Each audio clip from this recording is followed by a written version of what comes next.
these lies. Since the day that we were born,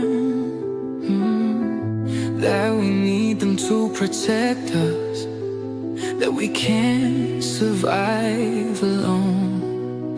But baby, that's a fallacy, a chain around my mind, been blinded by the promises, while freedom's been denied. Oh, critical thinking broke these chains, opened up my eyes to see the game.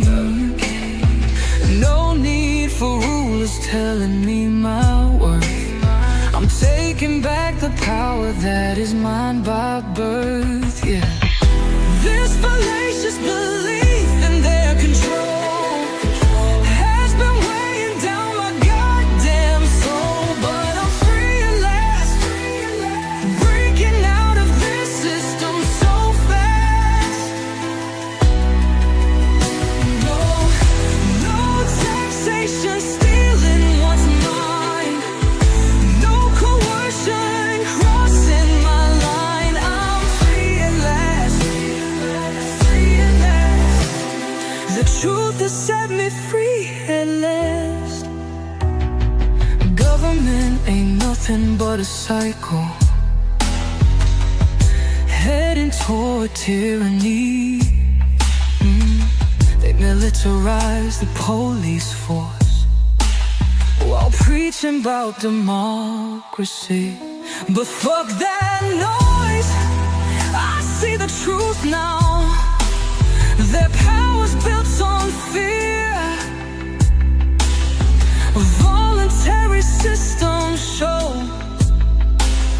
another way is here, yeah, yeah. Critical thinking broke these chains, opened up my eyes to see the game. No need for rulers telling me my worth. I'm taking back the power that is mine by birth, yeah.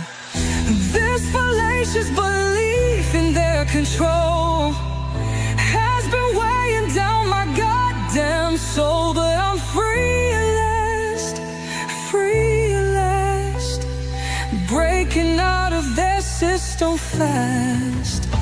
No taxation stealing what's mine, no coercion crossing my line. I'm free at last, free at last. The truth has set me free at last, free at last. This fallacious belief is gone. I'm finally free.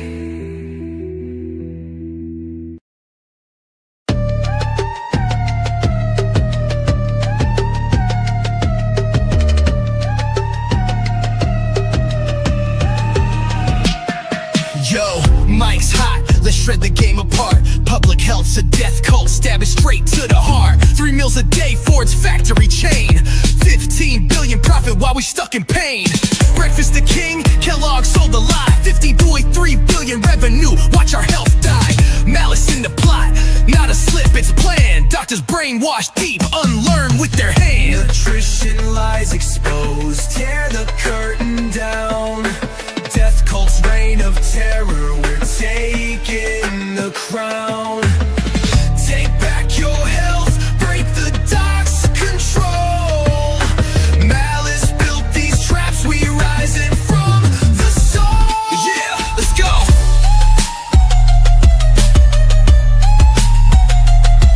Yeah, let's go. Low fat trap, American Heart Association's cruel design, 91 billion market while heart disease climbs. Carbs at the base, USDA's grain gain, 78 billion profit, health's a losing name. Red meat's the fall guy, sugar's dirty trick, 48 billion stack, they moving real quick. Malice in the code, not a blunder, yo. Doc's gotta unlearn, it's time to overthrow. Nutrition lies exposed, tear the curtain down. Death cult's reign crown. Take back your health, break the doc's control. Malice built these traps, we rising from the soul. Yeah, let's go.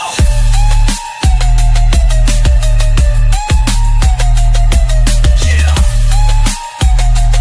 let's go.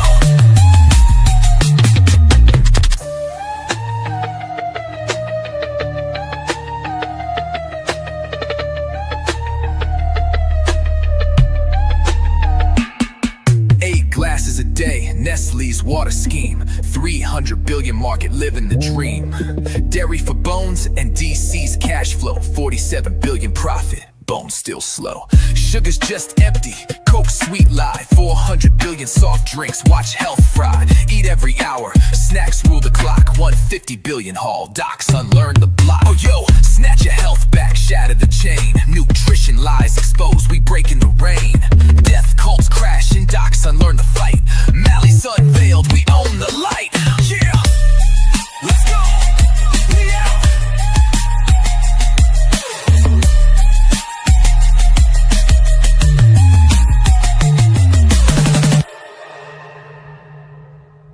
Roger Ver is a world-famous crypto pioneer. At this moment, he has been stuck in Spain for 169 days. He is being charged by the United States on extremely dubious grounds. Tax issues that date back more than 10 years, vague allegations. Somewhat similar to the way John McAfee, also in Spain, a crypto pioneer, was arrested at the request of American law enforcement agencies, also based on vague tax issues. Or with the way Ross Ulbricht was absurdly sentenced to life in prison. Or think of Julian Assange, who ultimately received a pardon but was imprisoned for years due to obscure American extradition requests based on more than 100-year-old legislation. The power of the empire is undoubtedly felt in Europe. But the threat of political persecution is real and should not be tolerated by Europe. We need a significantly critical attitude towards these kinds of issues. It is absurd to tackle tax issues with such severe criminal measures, and it reeks, in every possible way, of political persecution. It is even more absurd that European countries such as Spain jump through the hoops set by American prosecutors without having seen serious evidence and without any serious conviction from a judge or commissioner. If the European Council should do anything in the coming days, it is to stand up for the rights and freedoms of people on our continent, independent of American legal whims. In the second round, I will submit a motion requesting the Prime Minister to discuss the situation of Roger Ver at the European Council and to urge Spain to provide protection for this man who is in no way a criminal, who is not a U.S. citizen, and who would gladly pay any potential fine and not to extradite him to the United States. And I can wholeheartedly recommend his book, Hijacking Bitcoin, for those.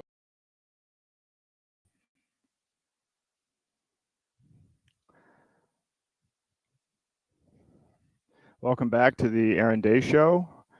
This is Season 2, Episode 10. Hold on, I'm having some problems with this. That's interesting. Here we go. Season 2, Episode 10. This is a continuation from last night. We're going to be talking about the same subjects, hijacking Bitcoin and top 10 nutritional lies. It's amazing that that video clip that you just saw was over 6 months ago when Roger was in Spain for only 169 days. Now he's approaching a full year. So this whole situation is absurd and it's just out of hand. But in any event, just to go through the scoreboard, here we are.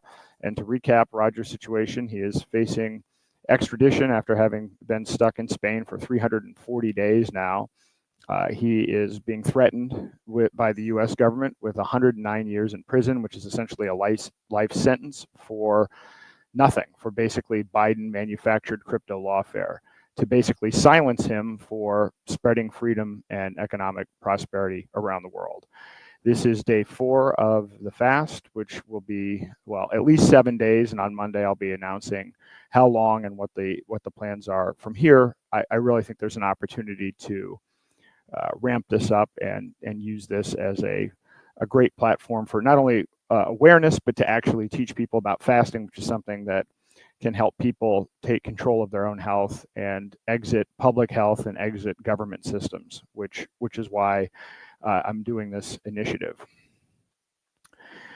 Again, I want to reiterate, this fast is my personal effort. This is not anything officially associated with the Free Roger Now campaign or with Roger. I haven't talked about any of this with Roger. I'm doing this on my own.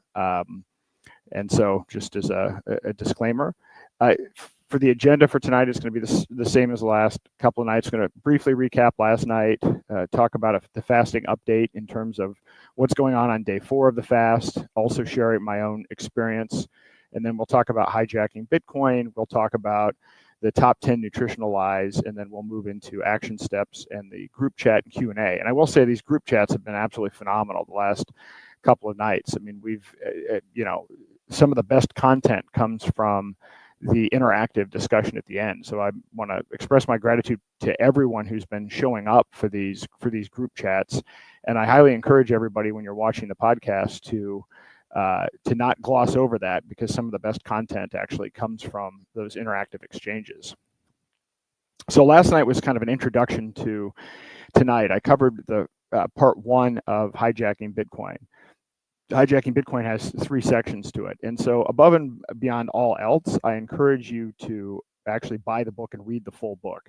My purpose in doing this is just to highlight some of the main points, in particular, highlight the points that would be relevant for people who are completely unfamiliar with this information, which is about 99.99% of the planet. And just to reiterate, the whole purpose of everything that I'm working on and that my wife and I do is to really promote the idea that freedom comes from controlling your own thoughts, emotions, and actions. It's all about taking our own agency. It's not about political processes. It's not about voting for people. It's about what we can do ourselves to take control of our own life and our own situation. And fasting is a great tool to do that. Just a quick recap, the next few events that are coming up. I'm going to be speaking at Liberty Forum on April the 25th, an interesting panel with Bruce Fenton and Joel Valenzuela about what happened to crypto adoption. I will be at ETH Dam in Amsterdam, May the 9th through the 11th, and may have more information on that on Monday. Immediately following that, Roger has his motion to dismiss hearing in LA. And so this is an important event. This is scheduled for May the 12th at 1:30 in the afternoon. It's been rescheduled a couple of times, and if you're new to attending or being a participant in a federal court hearing, understand that these things get rescheduled often, so buy refundable tickets, buy refundable hotel rooms.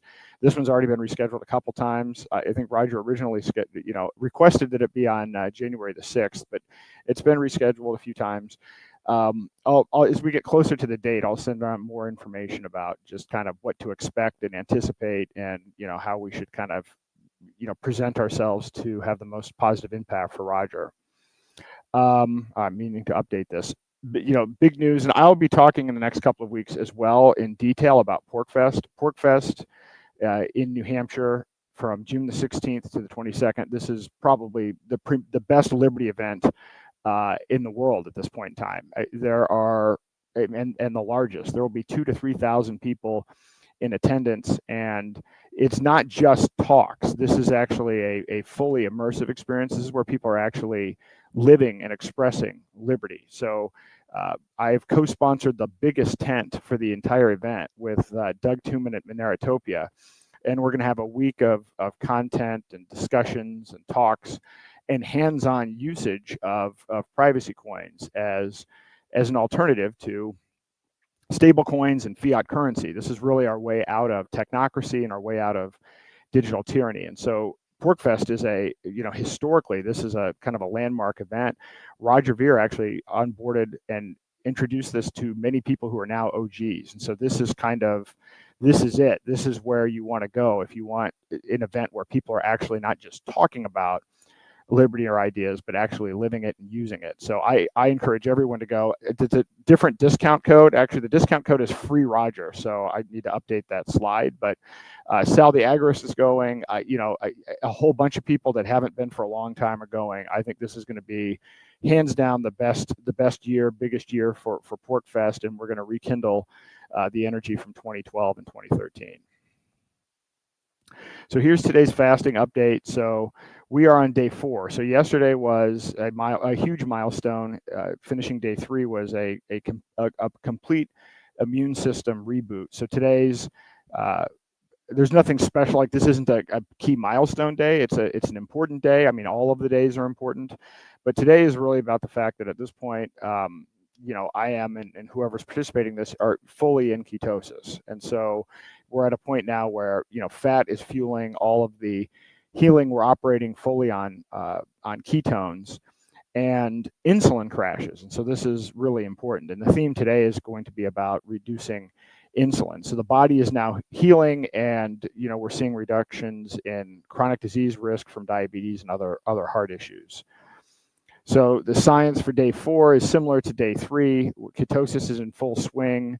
The liver's turning fat into ketones, and that's what's powering my brain and body. And the insulin is dropping, which is reducing inflammation and overall disease risk. So some tips for today. These are general tips, and then I'll share what my experience has been. But you want to move lightly today. This is still not a point where you want to be engaging in any strenuous activity, and I found that was the case as well. I've been working all day on this podcast and on the slides, and in fact, I ran out of time. I didn't even email my follower base just because I ran out of time, and it's normally it would not have taken me the whole day to do the presentation. So it's just kind of operating at a slower pace. I mean, I'm mentally engaged. I'm not making major slip ups, but I just am not moving as quickly as I might otherwise. And so took some time out, walked around a little bit, meditated, and that was definitely important today to kind of boost up the ketosis and keep that process going. Breath is really important. This is a good general tip. It's certainly helpful during the fasting process. I mean, you may have some mood swings and some emotional ups and downs, and so it's good to take some time out, maybe take 3 or 5 minutes and just focus on your breath and take big deep breaths.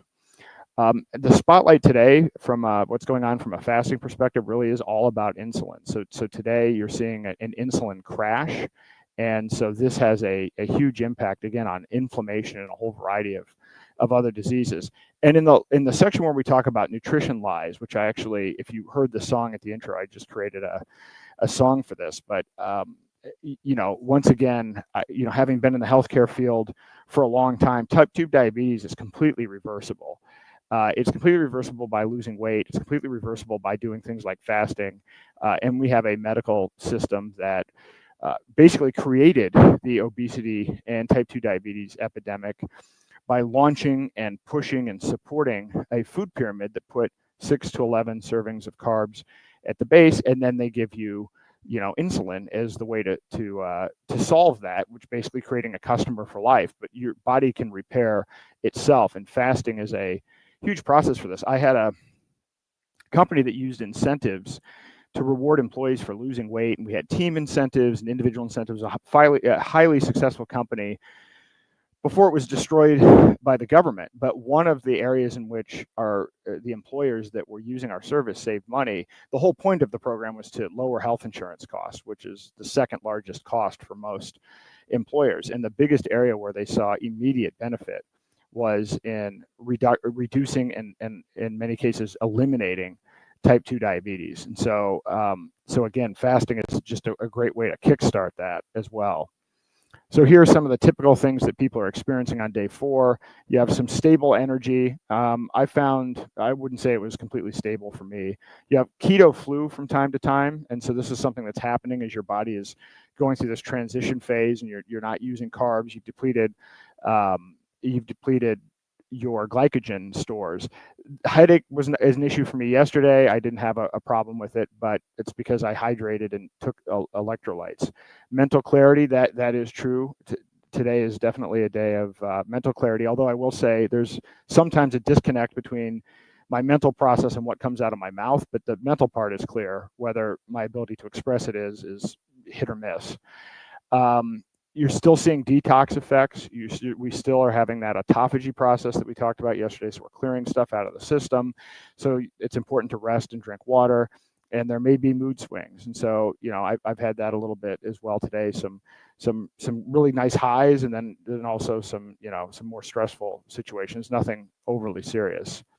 So the paradigm shift is, everybody talks about insulin resistance as being this silent killer and some big thing that everybody needs to focus on. But of course, the solutions are always pills and medical devices and things like that. And reality is, you can actually control your insulin very easily through diet. I mean, most of the problems that people have with insulin are self-induced, and it actually comes from following public health advice and following nutrition advice and following what your doctor says. That's the number one cause ultimately of insulin resistance.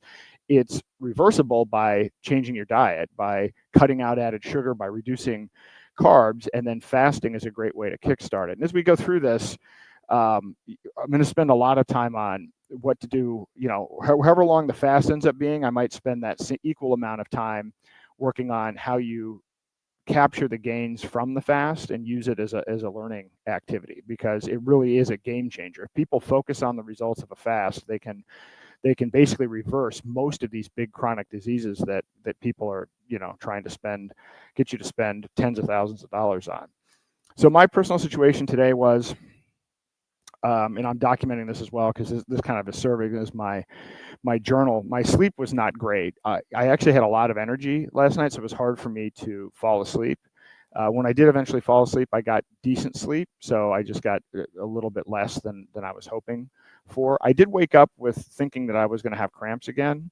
I didn't actually have the cramps, but I guess I'll call it a pre-cramp. So I did focus on taking electrolytes, Dr. Berg electrolytes right away to get extra potassium. So electrolytes are absolutely critical for fasting. Mentally, I've been sharp. I've been able to do a whole bunch of things. I actually did another podcast today at 11 and some other things. And so I've been able to do work. I've been able to work on this presentation that you're seeing today. I created myself today. In fact, everything that you see, I do all of it. I create all the presentations. I set everything up, do all the marketing. So this is kind of a one-man show with this podcast. And so I was able to get all of this done from scratch. So basically 40 slides and then doing some additional research and getting everything out. So still able to function. Emotionally good. Again, had some real highs. Again, I do think I am excited about this process. I think this process, ultimately, when I announce on Monday how we're going to take this to the next level, I do think this is going to be helpful for Roger, and I think it's going to be helpful to empower people to take control of their own health, to not get caught up waiting for some doctor or public health or RFK Jr. or some movement to fix your health. We don't need any of that. We can actually take action ourselves. And so I'm very much excited about continuing to educate people about my experience and the experience of others with fasting. And if this is your first time listening to this, I mean, I fasted for 200 days in 2022 and 2023 alone. I mean, that's not the only fasting that I've done. My longest fast so far has been 38 days. So I've spent a lot of time doing this personally, and then a lot of time researching it, and often researching it while doing it. And so I built up to it. I didn't start out doing a 38-day fast. I started doing intermittent fasting and then did a 1-day fast and then a 2-day fast, a 3-day fast, and then ultimately it kind of built up. So there's been a lot of cumulative time to be able to learn how to do this and learn the ins and outs and study it. But the thing is, studying it is hard because now it's great. Actually, AI is a game changer. I've never done a fast kind of post AI, but doing this even earlier on, and when I say early on, I'm like talking about 5 years ago, you have to understand something. Doctors are not taught anything about fasting. I actually researched the medical school curriculum. There is zero education on fasting, and there's only 22 hours of education for nutrition in general. So your doctor is not going to know anything about this. Chances are, if you ask your doctor for advice, your doctor is going to say, oh, this sounds like it's, unsafe. They're going to default to it's unsafe because, they're legal liability, and they're just basically there to shield drugs within the context of a malpractice insurance policy.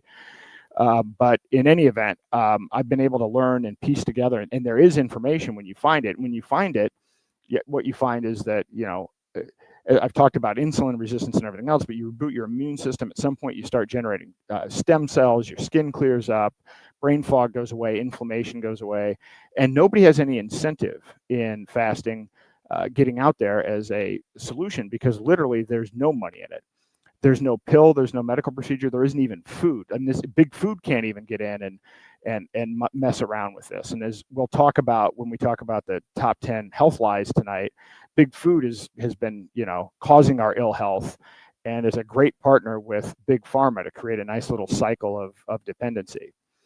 So the pro tips for today for fasting, kind of similar as yesterday. Electrolytes are key. I recommend Dr. Berg's. Get electrolytes that, of course, have no sugar or any actual calories in it, but that are just pure electrolytes. Always focus on salt.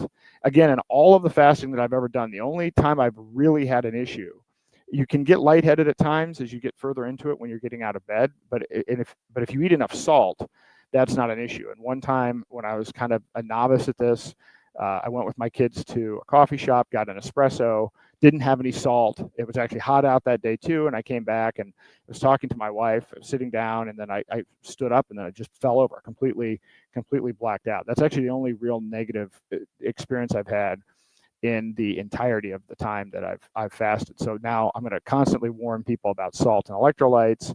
Meditation is great. If you don't meditate, I'll be talking a lot over the coming days about meditation and why it works, because if you're skeptical, thinking it's woo-woo, there's actually some scientific evidence to support it. I mean, it's worked for a long time, but now finally science has caught up to be able to explain it to at least some degree, but not fully. And then journaling is key. And I wish I had journaled my previous fasts. This is serving as my journaling, doing these podcasts, and then I'll take that and compile it and put it into writing. But it's really helpful to understand what's going on in the process. And this process is more than just losing weight. Losing weight is the least important aspect of this. There's a lot of things that are going to come up about in your own life, and things that you're going to be able to kind of address and kind of improve yourself. So it's a great personal transformation tool. So with that said, I'm going to jump into Hijacking Bitcoin Part 2.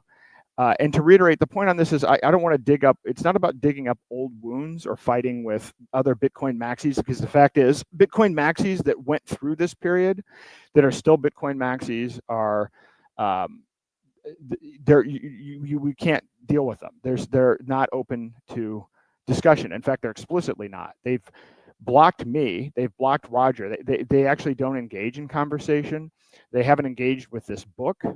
No one has refuted the claims. They've adopted a strategy of ignoring it. And so these are people that have actually sold out their philosophy, sold out their ideology, and deep down they know that they've done that, but they haven't fully admitted it to themselves, let alone to anyone else. And so that's not who to convince. And that's a very small number of people. I mean, we're talking about probably like a dozen people, to be honest. Like, this is not a massive group. The group that really needs to hear this information are people who are new to Bitcoin and have no idea about the history. So yesterday I talked about the fact that Bitcoin was used as a currency, and early on big retailers like Overstock and Newegg used to take it. Subway sandwich franchises used to take it. It used to be actually used as a currency. You talk to people that just got into Bitcoin because of the 2017 bull rush or the 2021 bull rush, because that's when people come into Bitcoin. When the price goes up, that's when new people get attracted to it. They know nothing about the history. They know nothing about how it was designed. They've never read Satoshi's white paper, which outlines how the system works. I mean, we're talking about people that are now like, they're in Plato's cave. They're at the bottom of Plato's cave. They're like seeing reflections of reflections of reflections of what's going on. And so for those people, the information that I'm going through and trying to describe and summarize from the book is going to be eye-opening, because they've never been presented to it. And in all of my talks all over the country, my wife and I have gone, 26 states now, and I don't know, whatever, now multiple countries, and going to Europe and everything else. And we're talking to people that are outside of the Liberty and crypto ecosystem, echo chamber, and they've never heard of this. They've never heard of any of these ideas. They've never heard of actually most of them haven't heard of Roger. And certainly none of them have heard of this book. And when I do these workshops about CBDCs and alternatives, there have been certain events where the hijacking Bitcoin, I had more people coming up to me after the event asking me questions about hijacking Bitcoin than about CBDCs. So that's how unfamiliar people are with this material. So I'm not going to go into a great deal of detail. Section 2 of the book really goes into how Bitcoin was hijacked and some of the specific back and forth. I'm just going to go real surface level. And the whole point here is that, if I were to summarize very quickly what happened, it's this: between 2014 and 2017, developers hijacked Bitcoin, ditching the original idea, which was cheap, fast cash for slow, pricey digital gold. That is the punchline of what happened. Hold on, let me see something. I'm noticing, I don't know why this block is here. Okay, hold on.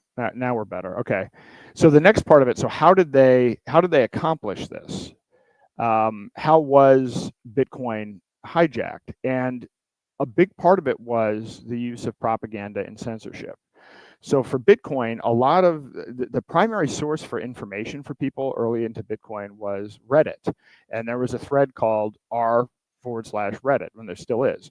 And the moderators would ban anyone who dissented from what the developers were trying to do in terms of keeping the blocks small and making Bitcoin something that is slow and pricey digital gold. Like, you would instantly be cut out. In fact, I talked to some people. I think Sal said he was a moderator and he got booted. And so this was a major issue, which was that if you're talking about making a proposal change or making changes to Bitcoin or whatever, and you're trying to get support from the community, well, if the primary channel where people get information about it was censoring people and banning people, then it really wasn't kind of a real open, decision based on facts, based on information. It was something that was completely and totally manipulated by insiders. So this was one thing that's happened. And again, I experienced it personally. All I did was write a tweet recommending hijacking Bitcoin, and Roger retweeted it. And on the basis of Roger retweeting it, like half of the Bitcoin core developers blocked me. I've been blocked by Michael Saylor. I've been blocked by Max Kaiser. I have been blocked by Adam Back. I've been blocked by Samson. Now, all of these people, in fact, I'll put together a collage of all of the people that have blocked me. And and most of those blocks, not all of them, were simply for recommending that people read Roger's book. So when Roger talks about censorship, and as the book outlines numerous examples of it, it's still ongoing. I would argue Roger being in Spain, not able to talk for fear of his words being used against him in court, I would argue his entire situation, legal situation, is part of the same chilling effect, part of the same censorship and propaganda, except now it's not just censorship and propaganda from people in the free market. Now it's actually state actors involved threatening to throw him in a cage for the rest of his life. So this censorship and propaganda is real, which is ironic, given that one of the features of Bitcoin is it's supposed to be, if you read the white paper, money that is censorship resistant and separate from centralized authority and centralized control. So censorship resistance is one of the key attributes of it, and yet the community itself has heavily used censorship to change and morph for the worse the offering itself, Bitcoin itself. And it even got worse. I'll show in a slide, a lot of people aren't aware of, there have been many different forks of Bitcoin and many different iterations of Bitcoin. And but early on, there were some attempts to increase the block size right off the bat. In fact, there was something called Bitcoin XT. And part of that process involved not only censorship and propaganda, but it involved actual physical attacks, DDoS attacks, on people that didn't support the narrative, to try to basically move the vote and push people that way. The other thing that you find in the book, one of the most fascinating aspects of the hijacking of Bitcoin, is that there was a self-proclaimed intelligence officer, government intelligence officer named John Dillon, we don't know if that's his real name, who actually paid to put out videos early on pushing for small blocks. He didn't like the idea. So we had somebody self-proclaimed from the US intelligence agencies who didn't like the idea of Bitcoin being used as cash, who early on was putting out videos discouraging this and trying to actually change the narrative in, like, I don't know, 2010, 2011. And then later on, he ended up funding a Bitcoin core developer to cement some of the changes to keep Bitcoin as a slow and expensive store of value instead of something that could be used as digital cash. And this story gets even weirder when which I won't talk about today. But Bitcoin, there's an active campaign of propaganda around the idea. They're already starting to warm people up to the idea that they're going to have to increase the 21 million supply. So one of the biggest features that Michael Saylor and other people talk about is that it's the hardest money on earth because there will only ever be 21 million Bitcoin. Well, that's likely not true. They're going to have to increase the supply, and in fact, it's not that difficult. Technically, it's kind of a trivial thing to increase the supply. It's a couple lines of code, but they're going to have to, and they're already starting to prep people for that. You're reading in BlackRock and Fidelity and risk factors for these ETFs. They're talking about it. And Peter Todd, who I mentioned, who was funded by this person with ties to the intelligence agencies, he was in an HBO documentary recently, and the HBO documentary tried to make him out to be Satoshi Nakamoto. And part of the propaganda in this film was claiming that that there was no John Dillon, that Peter Todd was always Satoshi, and that he was essentially emailing himself. So they're trying to create this clever situation where Peter Todd ends up being Satoshi, and therefore the small blocks was always the original idea, and this whole story and all of the documents and evidence and communications back and forth with this self-proclaimed person from the intelligence agency was just made up by the guy who's in fact Satoshi. Well, Peter Todd is actually advocating for increasing the 21 million supply. In fact, he's been doing it for a couple of years. It was just a few weeks ago that he was advocating for it again.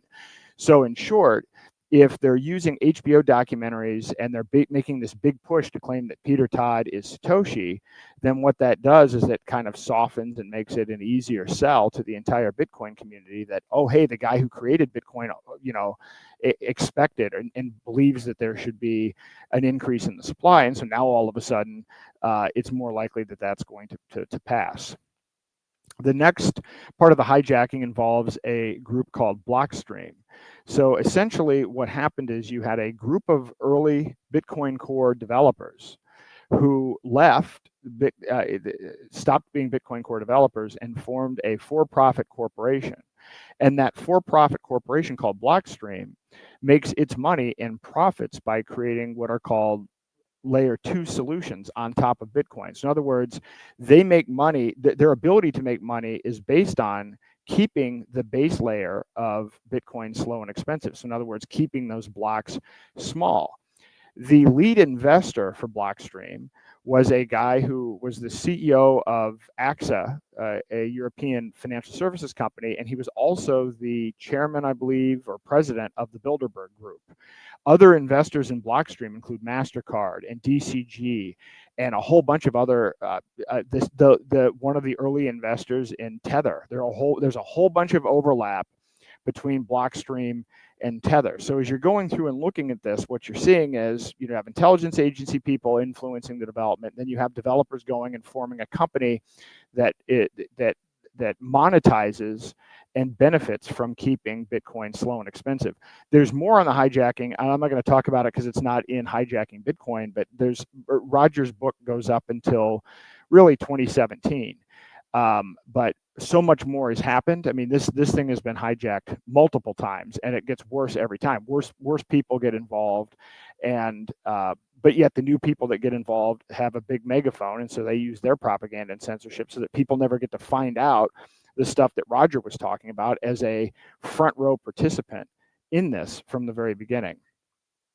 Also, the Bitcoin miners were betrayed at this process as well, because if you're a Bitcoin miner and you're investing all of this money in computer hardware, the expectation was that you were doing this on the basis of the assumption that Bitcoin was going to be doing Visa and MasterCard level transactions. And then ultimately you were going to make your money not just securing the network for speculative rewards, but by actually processing and getting transaction fees for every block that is produced every 10 minutes. And so the developers ignored the miners, and in a very significant way throughout the entire process as this block war size war was going on, to push their agenda of small blocks over big blocks. And I talked about this in detail yesterday, so I'm not going to talk about it anymore, which is that Lightning Network was what was offered as the solution. So they basically said, well, yeah, we're going to keep the blocks small, but that doesn't mean Bitcoin won't end up being a medium of exchange. People will start using it for payments again when we successfully implement this experiment called Lightning Network. Well, that was like 9 years ago. It doesn't work. Everybody admits it doesn't work, which is why last night I didn't go into more of the, normally I'd go into detail trying to show why and explain why it won't work, but we don't need to anymore because a lot of this Bitcoin maxi crew has given up on the idea of Bitcoin being used for payments and are focused solely on the store of value digital gold thing. With one exception, just today, Jack Dorsey, actually yesterday, he came out and said, Bitcoin's basically useless. If it's just a store of value, it needs to also be something that can be used for payments. And then today he came out with another tweet saying, there are other alternatives other than Lightning Network. So my guess is we can expect that he's working on something kind of behind the scenes, which based on his track record, I doubt that's a great thing for privacy, but it is what it is. So I'm going to go through the fork war history, but not in a lot of great detail, but just so that you know what has gone on behind the scenes. And this whole argument over keeping to the original vision of Bitcoin as a payment system as opposed to the store value has a long storied history with a lot of different players in it. There was something called Bitcoin XT, which was proposed in August of 2015. It ultimately was abandoned, but as part of the process of trying to get approval for that and consensus from the community, there were DDoS attacks, there was censorship on Reddit, and community pushback. There was something called Bitcoin Classic. Again, these all went through similar processes. Something called Bitcoin Unlimited. Most people have never heard of these things. I guess Bitcoin Unlimited exists. It just didn't get any traction. Bitcoin Cash was able to successfully fork off, but of course, then was the subject of all of this ridicule and ongoing propaganda and censorship. But Bitcoin Cash still exists today, and Bitcoin Cash maintains the original vision. It has larger blocks, in fact, blocks that can change in size dynamically. It can be used for cash. When I stopped using a bank account in 2019, Bitcoin Cash was the primary crypto that I used because it was available with more merchants and debit cards and everything else.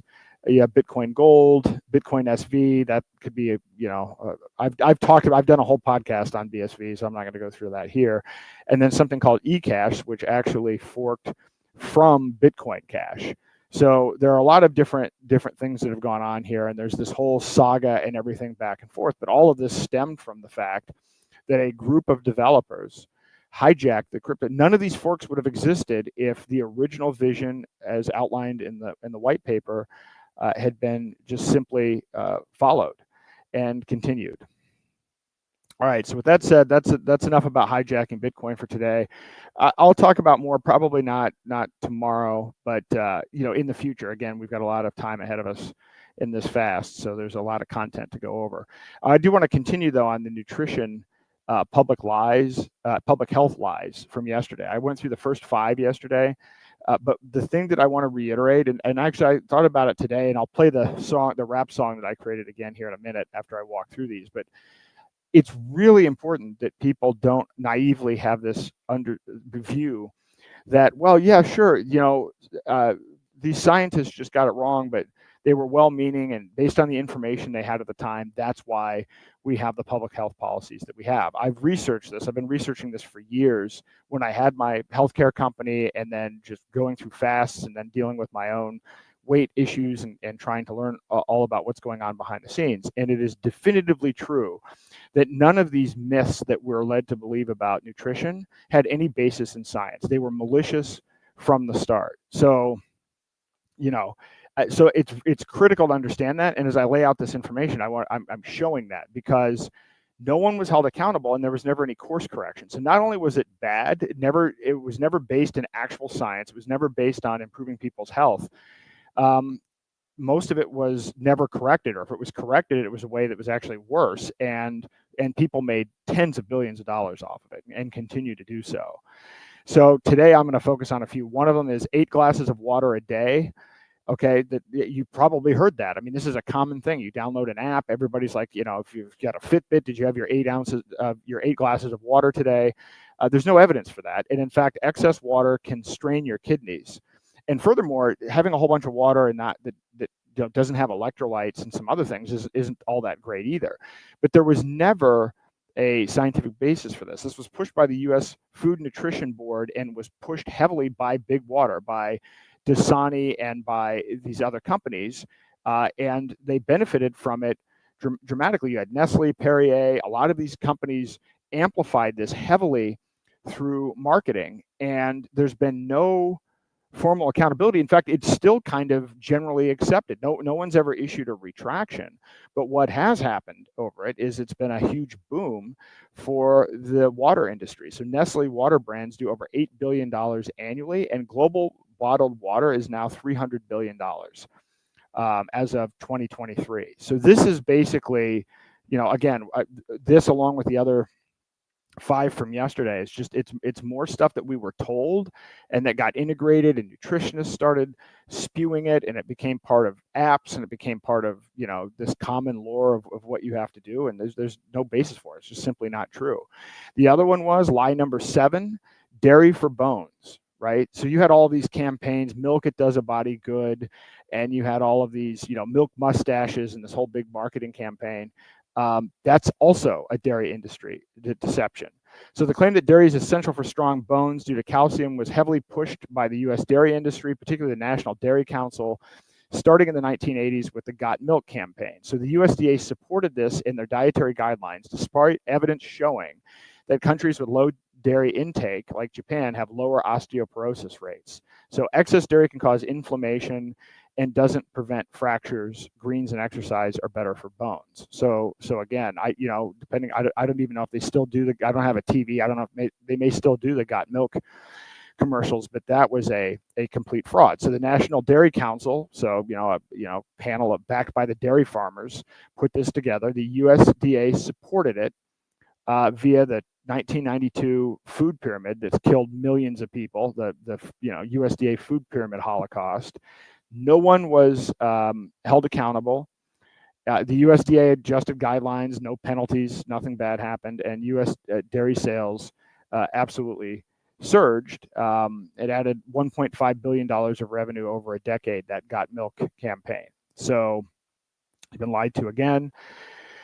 Lie number 8. Sugar is just empty calories. I mean, it's not just empty calories. It's actually worse than that. We've got to squint to read this, but Public Health labeled sugar as empty calories in the 1970s, downplaying the role in obesity and diabetes.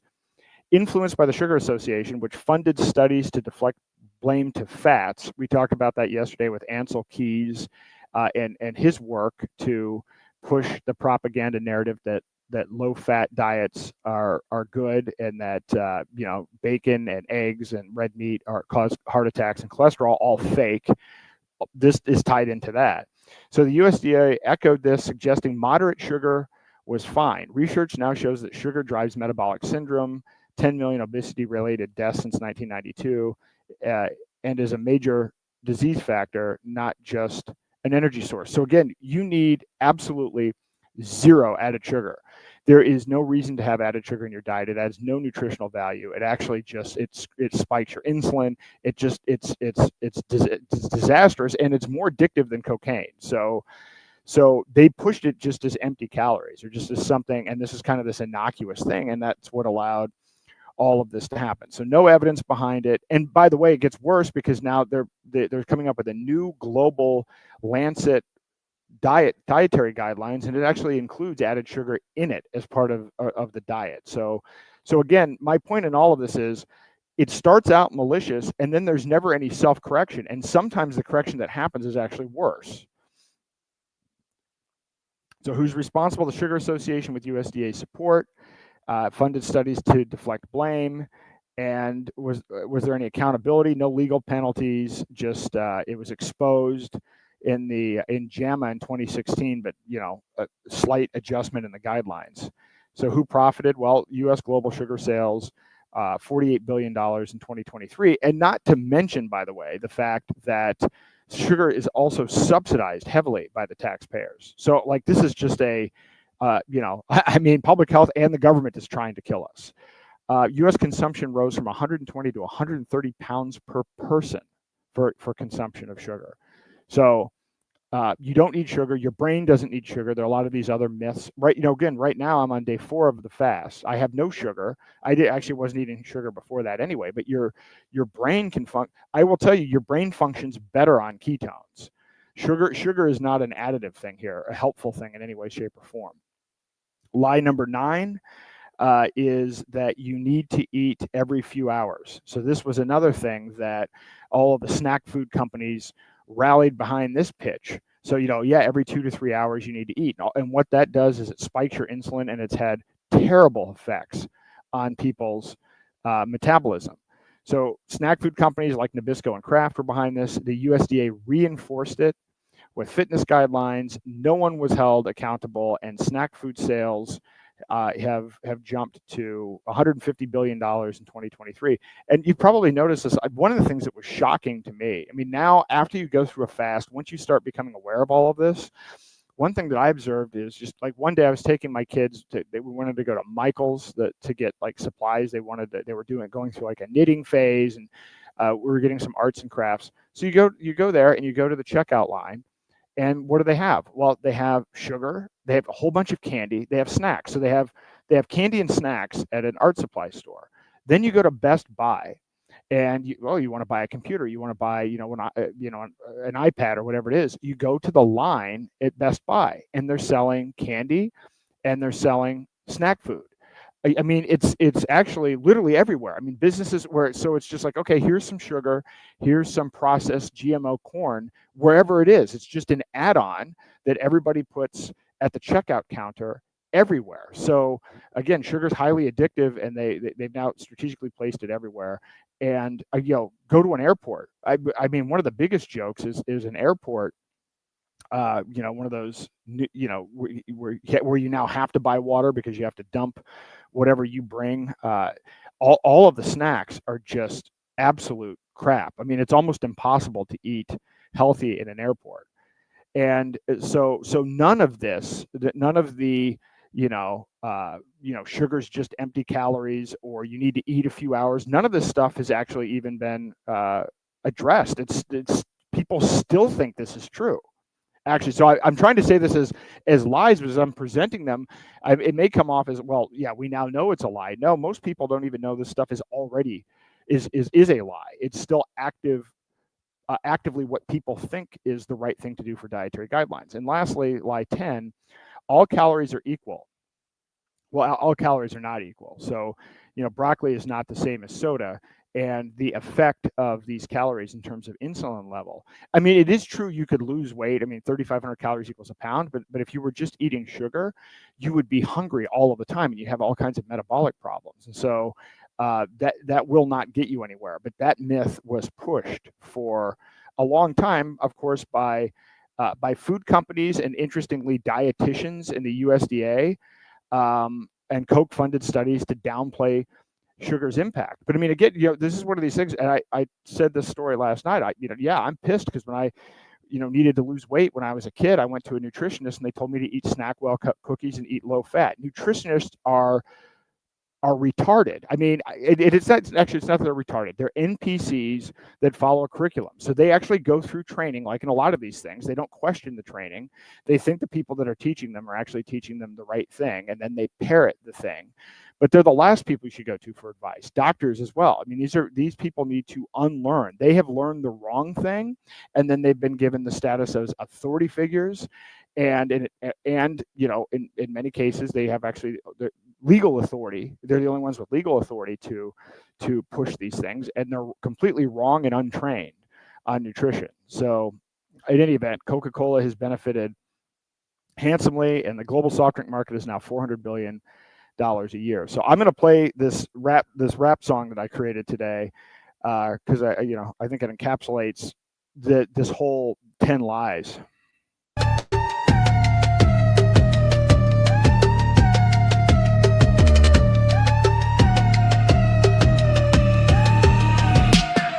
Yo, Mike's hot, let's shred the game apart. Public health's a death cult, stab it straight to the heart. 3 meals a day, Ford's factory chain. 15 billion profit while we stuck in pain. Breakfast the king, Kellogg sold a lie. 15.3 billion revenue, watch our health die. Malice in the plot, not a slip, it's planned. Doctors brainwashed deep, unlearn with their hands. Nutrition lies exposed, tear the curtain down. Death cult's reign of terror, we're taking the crown. Take back your health, break the doc's control. Malice built these traps, we rising from the soul. Yeah, let's go.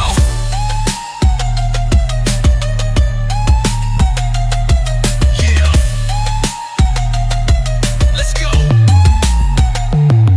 Low fat trap, American Heart Association's cruel design. 91 billion market while heart disease climbs. Carbs at the base, USDA's grain game. 78 billion profit, health's a losing name. Red meat's the fall guy, sugar's dirty trick. 48 billion stack, they moving real quick. Malice in the code, not a blunder, yo. Doc's gotta unlearn, it's time to overthrow. Nutrition lies exposed, tear the curtain down. Death cult's reign of terror, we're taking the crown. Take back your health, break the doc's control. Malice built these traps, we rising from the soul. Yeah, let's go.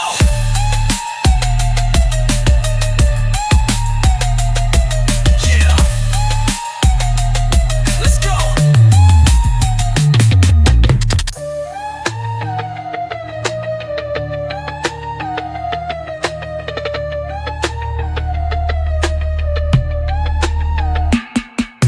Glasses a day, Nestle's water scheme. 300 billion market, living the dream.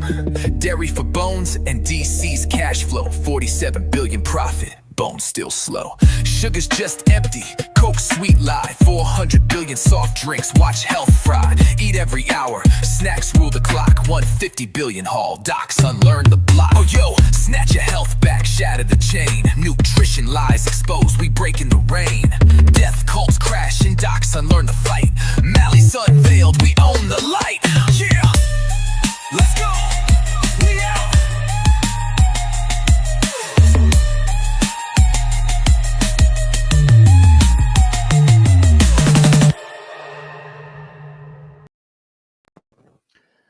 All right, so there you go. I may play around some different versions of that song or different genres, but I think it does encapsulate the point. I really think, and as I go through this, because there's more and more evidence. I mean, these are just the top 10 nutrition things, but literally everything that we've been told about nutrition is flawed, and it's intentionally flawed. And so for me, I'm more adamant than just I'm at this point saying very explicitly that we should not trust doctors on this, and we should not be letting the people that created the problem or allowed the problem to fester come up with the solutions. These people are uniquely unqualified to deal with this issue. They have been trained on bad science directed by people that have a particular profit motive, and so they have to unlearn more than the rest of us. Now, it's possible that a doctor could unlearn these things, but I wouldn't start as a default by picking a doctor that maybe has just unlearned something to be the one that's going to be an expert in this when their whole base of knowledge is actually flawed. So I'm actually going to start calling out doctors. This idea, when you have conversations with people, well, he's not a doctor, he doesn't have this expertise. It's a death cult, and these people were indoctrinated with bad science, and they're the problem. I think we should just start explicitly calling it out. This is why I'm not optimistic about this gold standard science and getting more information, because it presumes that it's just a different set of doctors or that it was a one-off thing or whatever. You can go back, all of these nutritional lies that I've gone through, these 10, which I'll probably compile into one clip This stuff goes back to before the 1970s. So this isn't like, oh, Fauci did it, or it was a group of bad guys, or some people came in. Once you study the history of the USDA, the history of the FDA, from inception, you'll find out that there was no golden age, and we just need to just boycott this. I think part of the great empowering thing about fasting is you realize, hey, I can clean up the bad stuff that's going on. I can clean up the inflammation. My body can clean up its own cells. I can generate my own stem cells and then reset all of the bad stuff that I've been indoctrinated to believe are actual, nutritional standards. And then when you come out of the fast, or while you're going through the fast, you can actually start learning about what the right things are to do and to start making tweaks. But you're not going to find good advice from doctors. I would be shocked if anybody went to their doctor and the doctor said, oh yeah, you should do a fast, and by the way, here's how you should change your diet, because you're going to get more, oh yeah, you should reduce red meat, you should start using insect protein. I mean, because they're just reading what they're told from the top down as well. So they're just NPC repeaters. So anyway, calls to action. Again, sign the open letter, freerogernow.org, share it with people, direct message it to people. Getting those numbers up is important. It really does help. Plan to attend the hearing, join the fast. So I'm not going to do this podcast until next Monday. I'm going to take tomorrow off. I haven't had time. Like literally, I spent all day on today's talk. So I haven't even done clips from the last 2 episodes. There's a lot of really good content to get out there.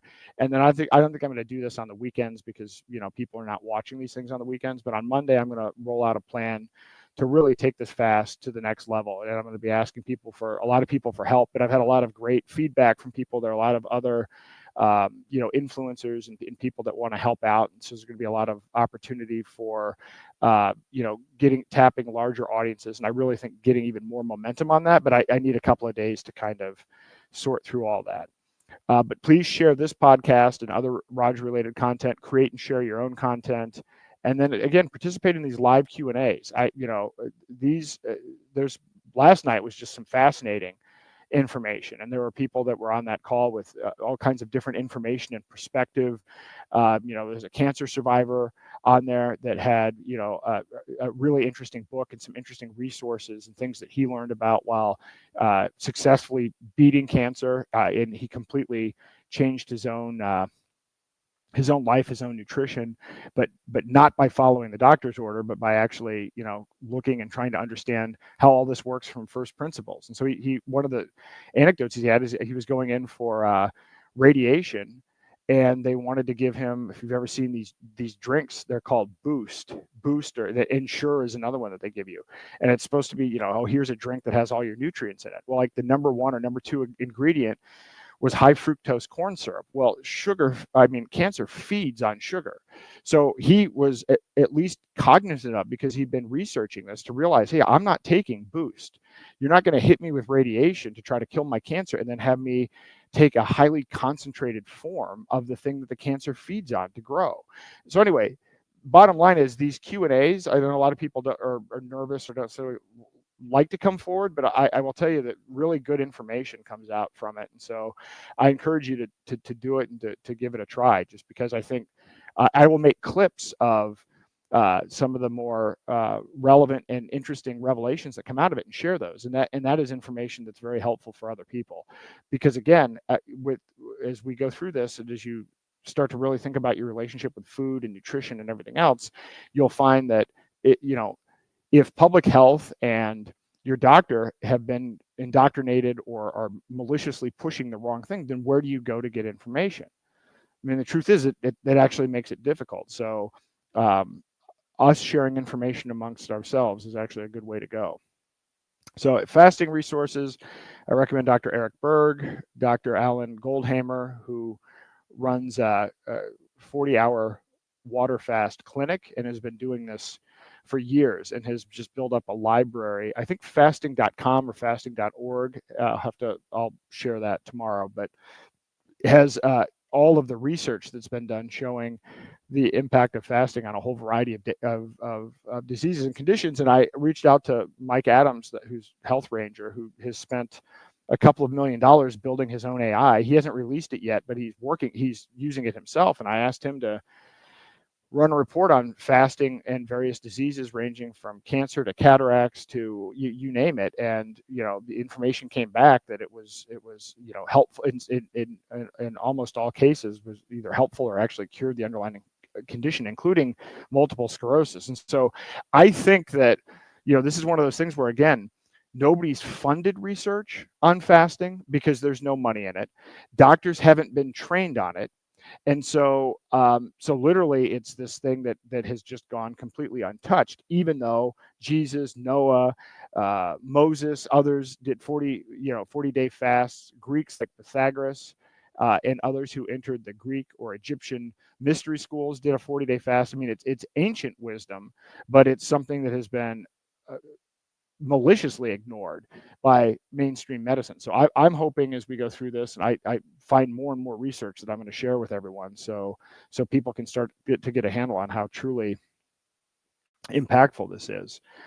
All right, so now we can do the live Q&A and roundtable if people are interested. I mean, I know it's been there have been some marathons the last 3 nights, and so I know some of the people that are regulars have other events or whatever, so we don't have to do these every night. And moving forward, I'm going to organize this better in advance so that we get people kind of committed and are kind of aware of the timing, because this is my normal slot for this podcast. I usually only do this podcast on Thursdays at 8, and even that hasn't been regular. So this is only the 10th podcast for the year, but 4 of them have happened this week. So obviously we're on a new schedule, but if anybody does want to come up and either comment on any of the material from the podcast or bring up any other questions or share any information, now is the time. I'll put a link into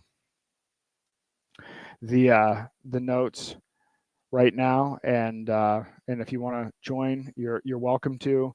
I'll keep it open for 5 minutes or so, and if nobody joins, that's fine. I'm actually a little bit tired anyway, so I'm hitting one of the kind of the down cycles of the fast, so I wouldn't mind actually getting a little caught up on some rest. But also, if you want to just type in some questions, I'm happy to answer those. So I see here Jack Dorsey protects pedos, everything about him is invalid.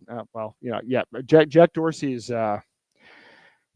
not great, right? I mean, he was like one of the main guys behind the censorship industrial complex with Twitter. I mean, what was learned about what he allowed in terms of backdoors and everything else is breathtaking. And then you even look at some of his payment processing stuff. He's also been okay with censorship. And so, yeah, he's hanging out with Beyonce, he's hanging out with Jay-Z, but then all of a sudden he's acting like he's had this rebirth and now he's an ANCAP and he's posting stuff from Rothbard and he's wearing a beard.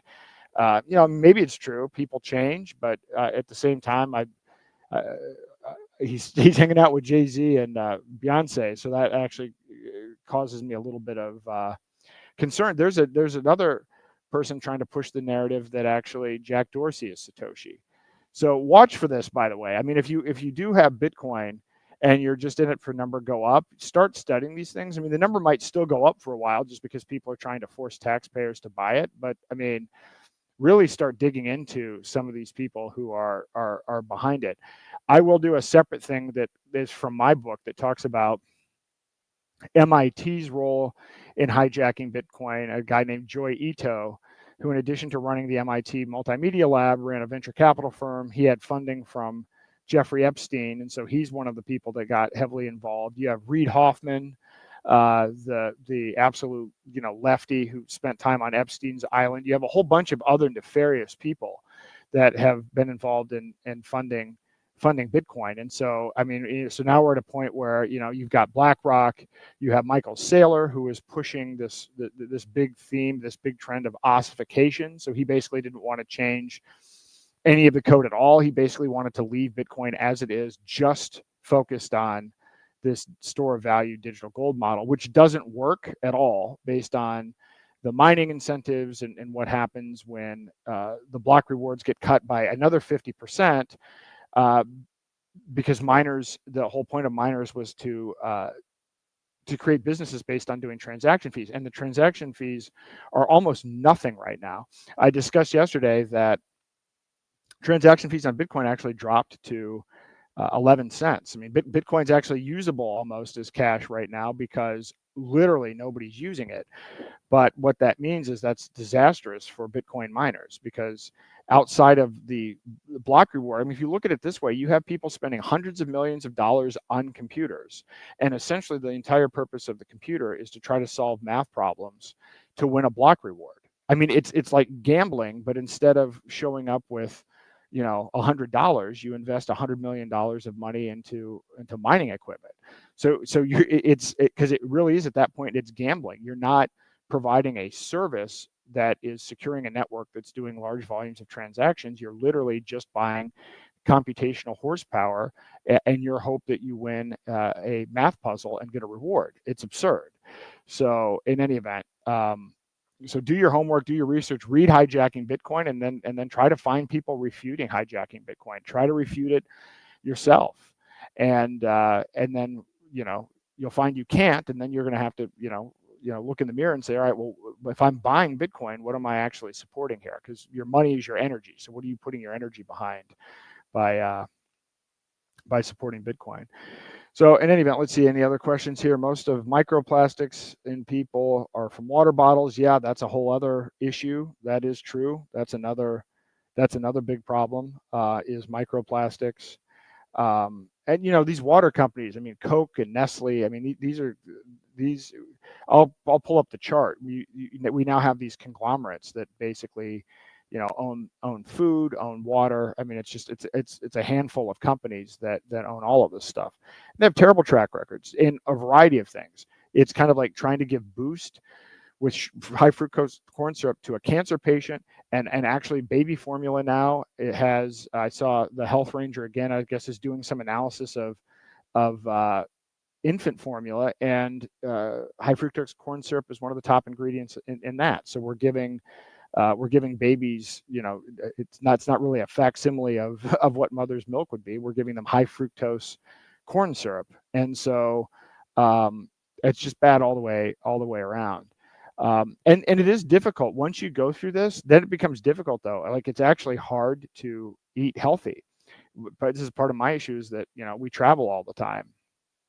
And on the one hand, you know, when you're traveling, you want to be able to enjoy food, and you want to be able to, you know, eat meals with people. Because if you're going out and you're going to conferences and you're trying to meet with people, you don't want to be like, okay, well, I can't eat anything, or, you know, just bring your own food and stay in the hotel. I mean, part of the travel experience is, depending on where you're going, you might want to explore the culture and everything else. But I mean, you go to places. I mean, it was interesting in Mexico, you know, for whatever reason, it's like all of the stores, all of the shops, all the convenience stores, they're selling like 80 different flavors of Doritos.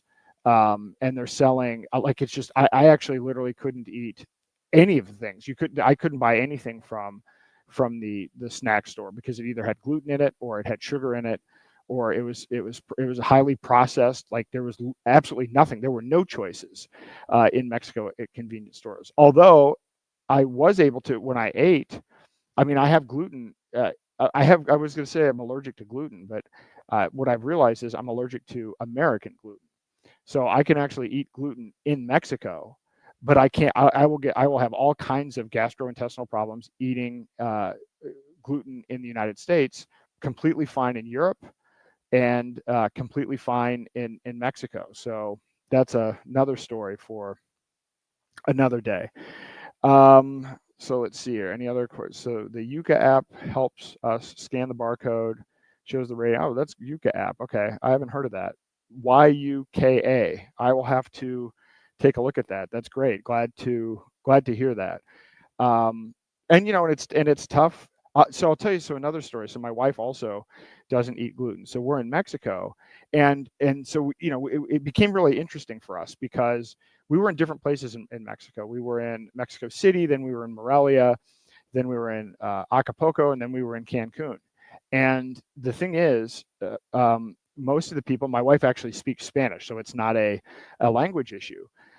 In Mexico, they're unfamiliar with gluten allergies, and it's just not an issue for them. So when we're asking for this, when we're asking for gluten-free, they're kind of like, huh? You know, what is this? And then, I mean, I used AI, and I decided, well, I want to look at a couple of things. So where does Mexico stand on gluten allergies and even peanut allergies, which, when I was a kid, nobody had peanut allergies. So this is something that came out of the blue.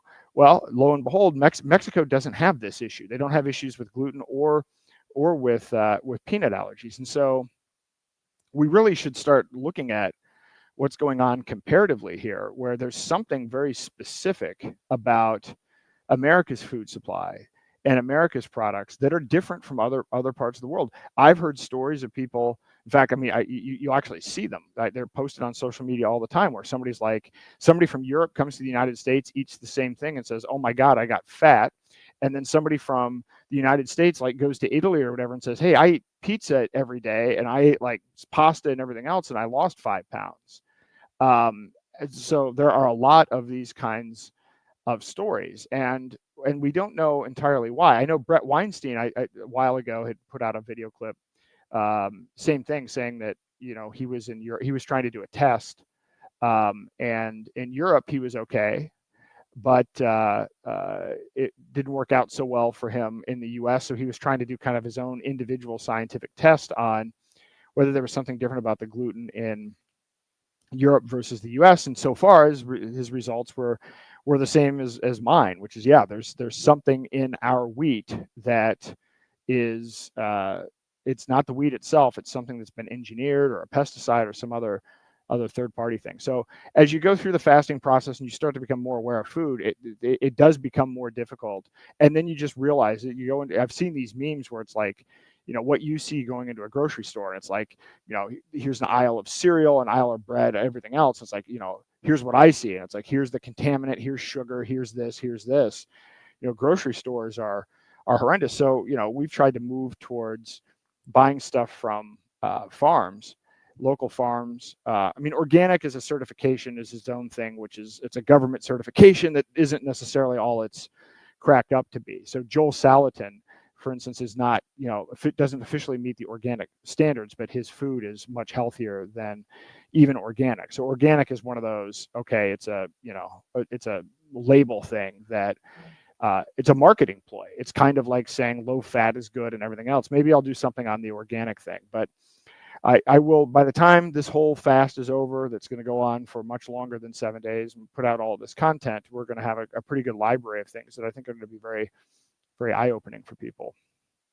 Well, it looks like nobody's going to join tonight unless anyone else wants to join. I'll post the link one more time, but unless anybody wants to post any questions or has any other comments, I'll give it I guess I'll give it 3 more minutes. I'll give it until 9:20, and if no one pops on, we will we'll call it a night, which is a-okay with me. I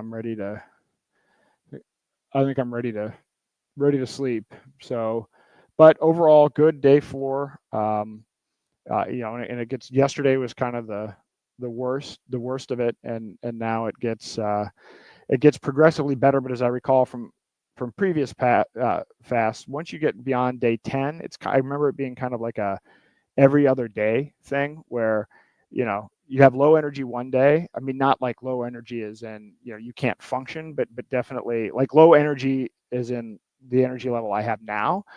But then the next day you feel like great. You feel like Superman, and you just have tons of energy and tons of mental clarity. So that I believe happens after day 10, but now it starts to gradually get better. So, all right, somebody, I'll catch up with you tomorrow. You need some rest. All right, sounds good. If I will give it, I sent out a couple links, so I will give it a couple more minutes, but if no one hits by 9:20, we'll call it, and that's fine. An hour and 20 minutes. And as we move forward and do these, it doesn't have to be a 2-hour podcast every day. I might have updates that are only a half an hour. It depends, but there is a lot of content that I want to go over throughout this fast. There's a lot of information I've been trying to figure out how to get out there to people, and so actually I think this is going to be a great format to do it. So all right, see, let me check up at the top if there are any other questions. Gary Brecka dropped a video today about fasting. I need to check that out. Gary Brecka, let me add that to my list. Gary Brecka Let me see what we have here. Here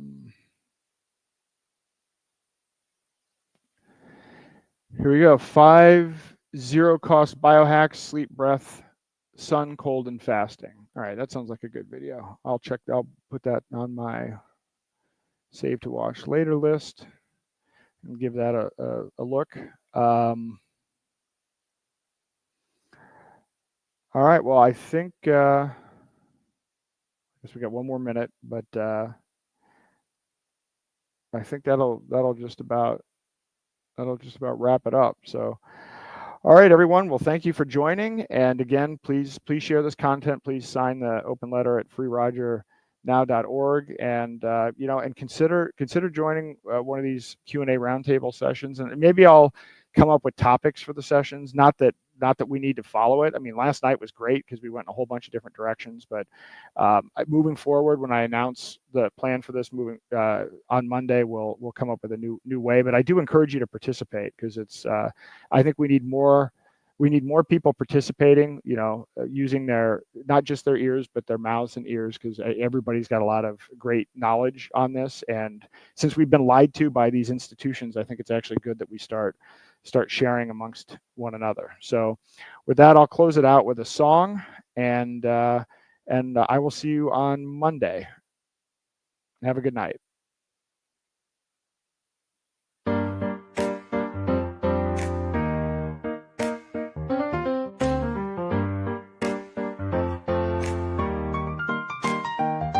From Silicon Valley to the Spanish shore, fighting for freedom, but they want something more. 10 months in prison just for speaking his mind. Now they're coming back, trying to leave him behind. 109 years for following the law. Most corrupt case that you ever saw.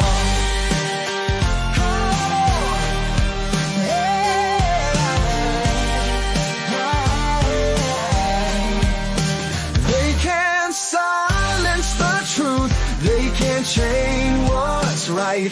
Bitcoin Jesus showed us all how to stand up and fight. Free Roger Ver. Free Roger now. Hired the best lawyers, did everything right. Still they raided offices in the dead of night. Used his own compliance as evidence of guilt. Now his freedom hangs on the empire they build. Speaking truth to power comes with a price, but we won't let them sacrifice. Oh, they can't silence the truth. They can't change what's right. Bitcoin Jesus showed us all how to stand up and fight. Free Roger Ver. Free Roger now. When they come for one of us, they come for all. Either stand together now or watch freedom fall. They can't silence the truth. They can't change what's right. Bitcoin Jesus showed us